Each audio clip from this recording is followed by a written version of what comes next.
everybody. Welcome to Whatculture. We've seen The Last Jedi. We went at midnight last night. I'm Scott. I'm joined by Josh. Hey, Scott. I'm Hey, tired. bro. Mr. Rich. Not this again. Hello. Scott. Hello. And Mr. James. Hello. So yeah, we're all we're a mix of feelings, and we'll have a round. We'll go around the table and we'll say what we thought, and then we will get into spoilers. But those things will be flagged very much ahead of time because basically the biggest talking points in this movie are all massive spoilers. Yeah. Which you might have gleaned from a whole bunch of leaks around the internet. Hopefully you haven't. But yes, James, what do you think? I love this movie. This movie is so happy. I think after The Force Awakens, brought Star Wars back in a way that was very much close to the originals. This still pays its respects to that. It still feels like Star Wars, but it takes it in some really great new directions. Yeah, I loved it. Richie's up. I'm still kind of. There's so much to process. I'm still. It's all still soaking in. I'm still trying to get my head around most of it. I'm definitely more with James on this one. I did really enjoy this film, but there are things that I could appreciate people didn't like, which we'll get to. But I think overall, I am very happy with how this went. I'm still passing all this stuff out, and we'll get to all this. We're gonna stay spoiler free for about half-ish of the video, and we'll go character specific. But yeah, my impression was mixed. When it finished, there was such a weird feeling of a movie of two halves. I think it takes about half the movie to actually get going.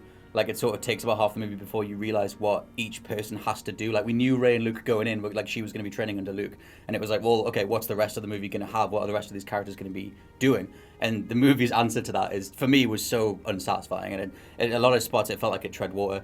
But it does come together at the end. Some of you want about the new places that it goes, some of the directions that it takes some of these characters, and the thematics of Star Wars fundamentally alters the way that we can view the older movies. Which, if you like that retcon effect of Rogue One, there's a lot of retroactive stuff where you can look back at certain characters and be okay, that's there's a different way to view their motivations across those movies. Fundamentally, I'm mixed to positive, but there are things that I really didn't like, but we'll get there. Mr. Josh. Hello. I don't think it's a crowd pleaser like The Force Awakens is, but it's a much more ambitious film, and I can appreciate that. And I think the risks it takes are so daring, and I loved a lot of them. I'm with you on some that I think it feels like a movie where they had the beginning mapped out, the end mapped out, and then we're I'm not sure where to go from here. Yeah. And that doesn't mean it's bad, but some of the stuff they come up with does feel sort of tangential. But otherwise, it was excellent, and I loved it. I think it's worth talking about the tone because, obviously, even from the reveal of the red logo and the idea that it's going to mimic Empire or whatever, there was an assumption that it's going to be this dark middle chapter of the new trilogy, and it very much isn't that. There are some dark moments, but tonally overall, it's way lighter. There are Marvel-style comedy jokes every sort of 10 minutes-ish. They're very frequent. They make a point of just stopping a scene and having a joke. That resonates and works with, I think, the majority of people. For me, it really didn't. And especially stuff when Luke's training Rey, there are some little barbs in there that I was just why? Why is that in there? What did you guys think with stuff like that? Like The Force, it's balance. I think I said how the Force works. No, I think it's like balance. I think it did have a lot of levity, but I think the stuff it was dealing with the First Order and the Resistance, I think it's just got quite dark within that, so I think it balanced out quite well. I can see why you think that, why you believe there's sort of a tonal problem, because the jokes do come thick and fast. Yes. But at the same time, this is one of the darkest Star Wars movies. It felt like the ending of Rogue One where everything was going I don't know, where everything was going to shit, essentially. You know what I mean?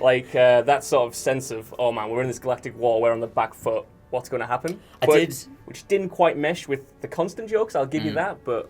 There was, the final fight, because one of the most things that's the most surprising is the way that they invert the way you think it's going to go, Luke quote. Yeah. The way that it ends is one of the things that we thought was going to happen near the beginning, which is very vague, but that final fight was one of the things that had real fragility to it. The way that the rebels are forced to engage in that fight and the way we see those ships operate and that kind of stuff, that was I was okay, there's actually real peril to this. One of my other problems with the overall feel of it is that there just isn't any weight to anything. Things just kind of happen. The way that it opens with this big space battle. You should care about this character because you should, and those things just didn't land for me at all. And then it feels like a bunch of stuff just happening. That's why the first half for me didn't really work. It was only in the second half when things came together. Are there any other character-specific things you want to talk about in a non-spoiler fashion before we get the into this?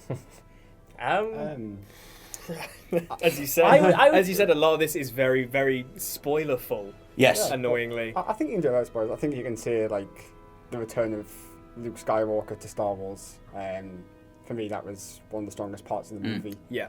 Without talking specifics, I loved Mark Hamill in this film. I thought he was incredible. Probably his best performance as Luke. I'd say easily his best performance as Luke. What they do with Rey and Kylo is fascinating.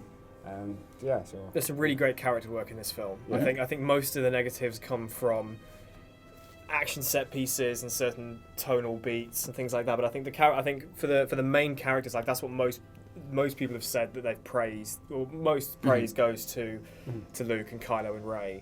Yeah. And like without being too specific about it, obviously the trailer tried to hint that like Kylo and Rey are going to have more to do with each other, and the way that they do that throughout the movie, like some of the best moments come from their interactions, regardless of saying how they come together. Like they're some of the best bits in the movie. Like again, the comedy that comes after each of those took me out of it again, but the beats of what's being said in those conversations are some of the most interesting stuff, and some of the things that'll have the biggest ramifications for Star Wars going forward. So let's do some. Oh god. Yeah, I was going to say I fundamentally disagree with Scott when you say it's just everything. Not like you. No, when you say there's like no weight to the movie, not the whole movie, right. Just the first bit. First half. First half, Especially the first Even half. then, like I'm with you. I don't know. Yeah, I mean, I agree that the first action scene comes straight in and it's really over the top, and the action's sort of flat in a lot of ways, but the emotions there. It throws you straight in the deep end, doesn't it? I think the emotion gets there through that character that we see. And it's hard to talk about. You're trying to be really gun-shy with Star Wars spoilers, because we would never want it spoiled. But the opening scene has a certain fan favorite character in that gets to live up to their name. Yes. In a way. So before we continue on with the spoilers and the people who haven't watched the film potentially go, recommendation. Does Star Wars: The Last Jedi have your recommendation for people? Yes. Yeah, I mean, like, for people who both know Star Wars or people who've only just seen Force Awakens. I know people who have literally only seen Force Awakens, but they've all been really, really interested in Last Jedi. Because, I mean, it is the longest Star Wars film. There is a lot to take in. This dives a lot deeper into Star Wars lore compared to Force Awakens. Yeah. Is this still something that people should definitely go and see? Yes, because I think if someone's only seen Force Awakens, this jumps into the Force Awakens side of things much more. I mean, there are obvious like nods, and it's very entrenched in the original trilogy, but this is very much a sequel to the Force Awakens rather than a sequel to Return of the Jedi. Yeah, and it's like like I said, the tone of it. It's very. If you've only seen Force Awakens, that works in your favor, because the way that this thing clicks is very much like the new canon, and it's. Yeah, it's just some of the potential things that they set up that they didn't deliver on with the things that grated with me. But I think in terms of a recommendation, it's still the new Star Wars film. It still has plenty of beats that are enjoyable. You're going to go see it. Yeah, you're going to go see it. But like, it is a worthwhile movie. It's just that, I mean, when we get into spoilers, I'll lay this out. But I still think, it's a recommendable movie, like, for sure. Yeah, I think it is a more challenging movie, but for me, that makes it a more rewarding one as well. Yeah, definitely recommending it. I mean, as I said, people who haven't seen the original films, be it the original trilogy or the prequels, if they've only seen Force Awakens, you'll be well aware. You'll go into this and it's most of the beats they bring from the old films are usually just the very well-known stuff. So even if you haven't seen the originals, like, you know who Leia is, you know who Luke Skywalker is, you know how all this is going to play out. So don't be afraid of this film, even though it dives deeper. If you haven't seen the originals, it's still definitely worth seeing. So, bye, people who haven't seen it. We're going to switch to full-on spoiler all territory the alarms now. are going off. Spoilers. Yeah. Spoiler time. I'm going to dive in with one of the biggest, most divisive things: Leia flying. What do we all think about that was so good. That was so good. we have one for so good. Yes, Josh! We have two for so good. Don't leave us hanging! Oh, it's terrible! Don't spill the water. What did you think of Leia flying? Oh, God. It looked. It's one of those things. It's like I knew that she was capable of it. Like, it's not jarring in a sense that it's like, what on earth is this? But It was kind of to be expected. 'Cause, I mean, when the when she gets sucked down into space, it's like she's not going to die. Yeah, here. of course. I thought she might. Well, that was I thought she might. so. There were two They things. confirmed that she wasn't going to die in this. Yeah. If I remember rightly. Yeah, because she was meant to be in episode 9. Yes. Yeah, but they said, I think they said they're not going to kill her off. Like, Yeah. they're going to just Um, write her out in some way. But I'm going to sit on the fence about Leia. okay. Ain't no time for about sitting this on the scene. fence. The war is on. No, I mean, for me, like, as soon as you see her fingers go straight and it's like, oh, they're actually going to do this. And, like, I mean, I don't read the extra comics and stuff. I don't know if Leia's ever shown Force powers before. I don't think she has. When they did that with this. She's in the expanded universe, which is no longer canon. Well, yeah. She did have, like, quite strong Force powers. But just seeing her, like, oh, they're actually going to give her, like, a Force moment. Like, that made me go, oh, that looks really cool. And then when they zoom out and she's just Mary Poppins in her way across the Star Wars, I was just like, oh, no, I don't like that. And there's the wider context of obviously the real life, the fact that Carrie Fisher has passed away, and they've said that her role in Episode 8 didn't change, but I have to question that because like she gets sucked out to space, and all like me and my friends, we were all like, is this how they're doing it? Like, and I said to them, I was like, I don't think so. Like, I think something else is going to happen. But being that we're in the fact that she has passed away in real life, that weird sort of tease that she dies and then comes back, I don't think that sits well at all. Right, Like, that could just be a complete coincidence, to be honest. Yeah, I think so. It might be something that when she died, the filmmakers went, oh, hang on. Ugh. Well, then I think you should have changed it. I think like one of the things we spoke about before this movie came out was how Episode 7 was Han's movie, Episode 8 is Luke's movie, Episode 9 was going to be Leia's movie. I think The Last Jedi really sets that up. You can really see where that would go with Leia to be like the lead of the old guard. So I don't think her role has changed at all. I think that was always. But yeah, I mean, the phrasing that we got from Ryan Johnson was that her role hadn't changed, which made me think that her arc hasn't changed, but the actual beats of the scenes might have changed. But that didn't sit that well. Maybe for that me. was just how we perceive them, because obviously we know that this is the last film she's in. Yeah, totally. Sorry, no problem. I was going to say that knowing that like it was her last movie, that was even more emotional during that thing. 'Cause I thought it was very sort of beautifully shot, Well, with just sort of crystallizing and stuff. Yeah, and then when like her face starts getting iced up, and then her fingers like, oh, so like something's gonna happen. She's maybe gonna like talk to Luke before she dies or whatever. And then they do, like I said, the Mary Poppins moment, and it's like, okay, like it. That's one of the biggest things that I've seen a lot of people talk about already. Is one of the divisive kind of moments. I can see that. Yeah. After that happened, my friend leaned over to me and said, "That's my favourite Star Wars moment." So make that what you. Why have you got these friends? Who are they? Good lads. Next big spoiler. The next big Scott, thing. What's your next one? These aren't any particular order. It's just what came to mind. But Kylo and Rey teaming up. That was my favorite scene in the movie. That was really, really interesting, because that scene could have gone one of 4,000 different ways. I didn't think that this was going to be the moment where they just team up and like suddenly Kylo's lightsaber goes turns blue. And it's like, oh. That wouldn't be it was a great the law. Yeah, whatever. Can't do that, mate. It was just a really great scene to see happen. Like it was what was building up. They didn't just bluntly. Yeah, I mean, obviously, how that scene ends is how we kind of expected it to, but they don't just kill off this like 3 or 4 times they'd spoken prior to that moment. Like they really did that particular arc in the film really got a good payoff. It was a great, it was a good it was a good way to bring them together in a natural way. Like you believe that they would put their faith in each other in that moment to fight against the Praetorians and the Praetorian guards, and that fight scene itself was choreographed amazingly. Like the final, the whole lightsaber catch headshot. Great. Yeah. Like doing what Die Hard 4 never could. Blowing a dude's head out. That stuff was cool. The only thing is that Kylo was like, hey, I'm sick of all this, and I'm forget the rebels and forget the Sith and whatever. But do you want to rule? Do you want to do that again? Do you want to maybe I just enjoy that Rey just went, oh, Empire. For Christ's sake, Kylo. Yeah. Come on, man. Stop hitting Kylo, you silly bastard. That was one of the things where the scene itself was phenomenal, and then they built up to that. And it was like, oh God, where are they going to go from here? Well, actually, we're just going to go back into the same. Going forward with the same sort of... The dynamic's just going to be reset. Yes. But then I think I was expecting by the end of this film for Kylo to really be on the fence. But I think he's still definitely like 70-30 dark, I feel, at the end of it. Like I was expecting it to be much more ambiguous. It's chaotic neutral. But it might be. But like I wasn't expecting him to completely turn good. But I wasn't expecting him to become... I mean, I guess that this... most of the final sort of act of it was all just him in a big old rage, kind of like what we've seen before, but just more. He spread it out over more time. Let's talk about Snoke. What do you guys think of Snoke in general, and what do you think of his death? It's so Andy Serkis, it's unreal. I didn't notice it in the first film, and then he started talking in this, and I was like, holy crap, it's Andy Serkis. It's so blatantly him. I love the character of Snoke. I just really. Yeah. What character? Just how evil he is. I just enjoy how brutally sort of on the nose he is about everything. Like he just doesn't give a shit.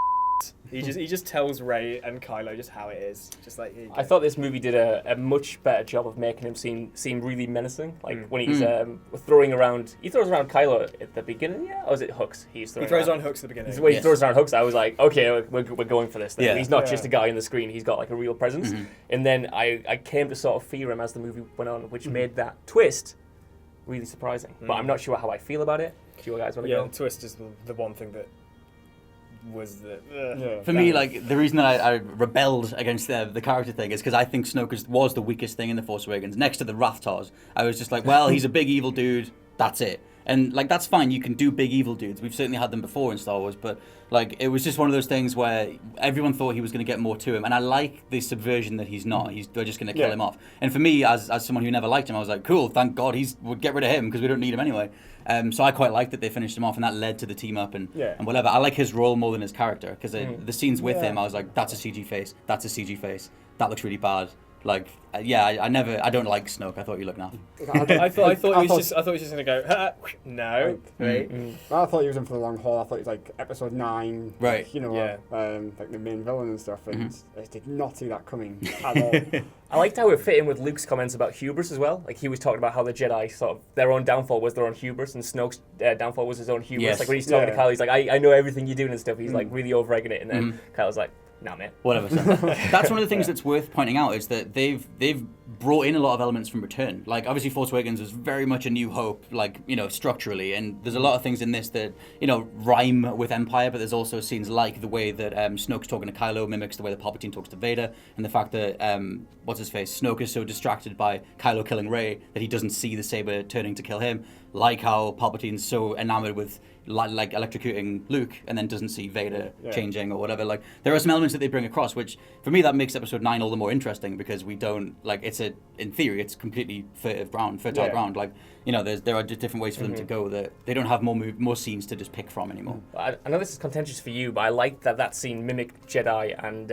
Empire, but then it was a clean break after that. It's like, okay, this is the past repeating itself. Yes. This is the past gone. We're in a completely new place now with these sort of conflicted Jedi, these conflicted Sith, and now it's wide open for episode 9 to be its own thing, whereas it's I did love that, but then Crate was a recreation of Hoth, down to the same camera angles. Like the same shots in the trenches are the same shots that they have in Hoth, and then at the beginning of Empire. Not necessarily inherently a bad thing, everyone loves those scenes, but like you said, they make such a stride towards, now we're going forward and forget the past and let the past die. But let's redo the thing that you all love and whatever. Like I think fundamentally the reason I'm so conflicted on it inside is because they do so many things like that. They make all these confident steps towards the future, and then they rely so heavily on replicating and recreating scenes from the past that just didn't. If you're gonna strive and go forward, then go forward. Let the past die, as Kylo keeps saying. But then, they keep bringing these old things back in. I also loved. I was giddy during Yoda. Yes, little Mr. Yoda popping in. I think for me one of the best things about that particular scene is the fact that they went with a puppet. Yeah. Yes. Yes. Just it shows that they really know they know what they're doing with this. He was like a blend of CG and puppetry. Like there were bits where he looked just like the puppet, same little hunchback that he has in Empire. Like that was really cool. I think everything was. No, like, it was all puppet. I think the whole thing. All puppet. I thought it was a mix. The Yoda was definitely all puppet. Really? The Porgs were a mix, I think.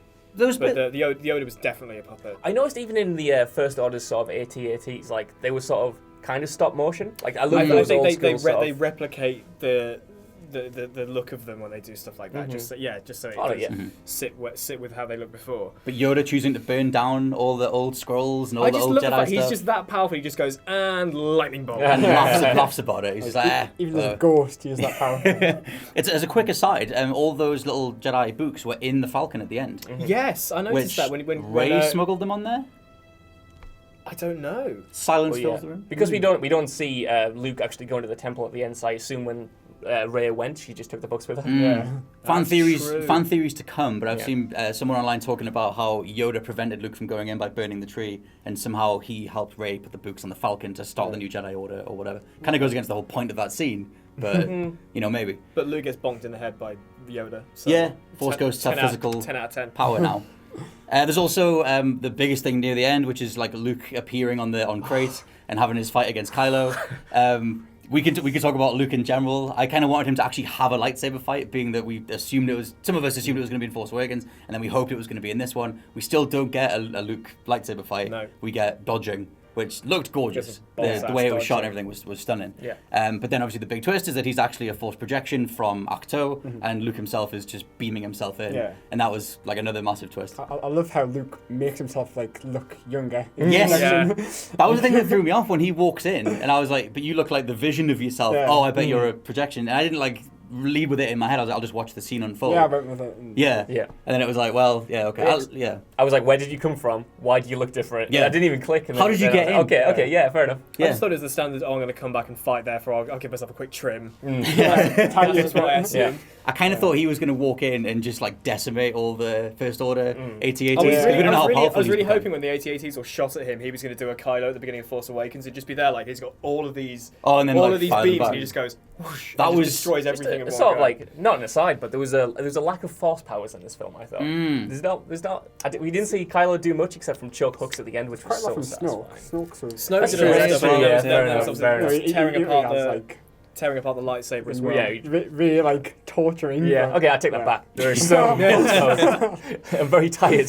But yeah, of course, yeah. But that whole thing with Luke, like, he was extremely well handled. Even if I thought they could have done a little bit more with him, a little bit more crowd pleasing. That bit when he takes all the blaster bolts, that was pure Dragon Ball Z. Where it's just like you have everyone just and then the guy walks out and he's unscathed. Yeah. Well done. Yeah. So is Luke coming back at all in Episode 9? Yes. Yeah. I mean, he'll be a Force ghost, which means Yeah. he can be Force anywhere ghost. and help out anybody he wants. Yeah. Yeah, there's going to be Yoda, Luke, and then Hayden Christensen. Yeah. They're going to come together in Episode 9. I really and thought they're it was going to be gonna- in this one. Really? I I thought Obi-Wan was going to pop up after Yoda did. Yeah, Because I was I like, thought well, he that- probably lives with all these Force ghosts, so they'll pop in. all going to come along and Yeah. just hang out. I mean, we've got Qui-Gon's CG Leia. Yeah, it's like if you've done CG Tarkin and voice. Leia, why not? And I completely forgot we haven't even talked about Rey's parents.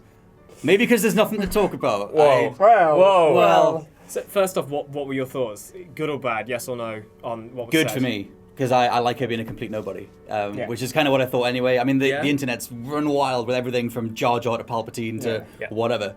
So I quite liked her being a total nobody, even though we've done theories on whether it's the characters from Battlefront 2 being the parents. Turns out they were just random like drug smugglers or something, and they sold her off. They were for some cash. junkies or something. Yeah, Junkies, they yeah. sold her off for alcohol or drugs or And whatever. the weirdest bit is that she already knew. Because Kylo's just like, you already know. And she's like, oh yeah, I She's do. just repressing it, I guess. Yeah. Yeah. I was just really hoping like when she's up against Snoke and Snoke just sort of reads her mind, I just hear him go Kenobi. I really wanted that, but I kind of thought they were going to... Well, I don't know, man, because I like her being a nobody. I like Yeah. the thematics of Star Wars always being the nobody becomes something.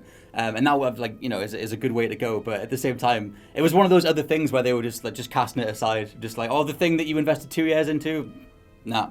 It doesn't matter. Forget Phasma, she's in for like 30 seconds. Forget this, forget that.